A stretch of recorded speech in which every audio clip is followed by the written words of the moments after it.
Good evening, I'm Laura Lee. And I'm Dan Wolf. Thanks for joining us. The CEO of Duluth-based Maurices is officially leaving the retail company.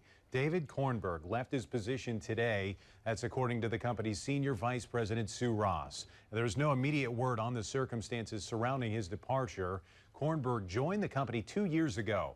Ross says the executive director of Maurice's parent company will serve as CEO in the meantime while they look for a permanent replacement. And again, we don't know what led to this shift at Maurice's, but many retail companies are making similar changes at the top end of their workforce. In the past year, more than 10 major retailers, including Dollar General, Foot Locker, and Kohl's, have all replaced or reassigned their chief executive officers. Northern News Now's Rob Coles heard from a retail expert to get a better idea at the state of sales and what's driving the current trends. This spring, for many retailers, there's good news. In Minnesota, spending is keeping pretty strong from a consumer perspective. And some not so good news.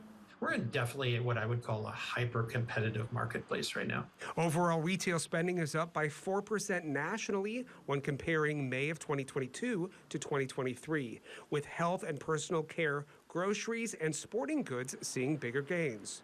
But where people are buying from may be changing.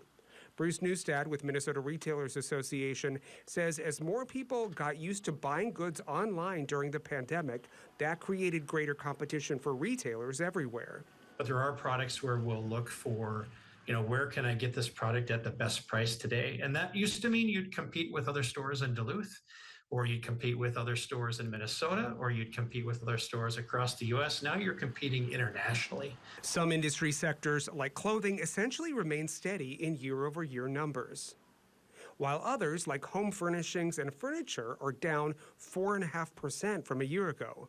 Newstead has a theory on why that trend is happening. If you were thinking about it, putting carpet in your home, you probably did that during the pandemic. So you're going to see some of those sales, not quite as robust when you look at things year over year. And though the worst of the supply chain issues may be behind us, it still plays a major part in retail success. Availability is really key right now, along with cost. Those two things are generally playing into most consumer decisions. In Duluth, Rob Coles, Northern News Now. Maurice's also laid off 24 people from their corporate and field offices in Duluth this past April, citing an economic downturn.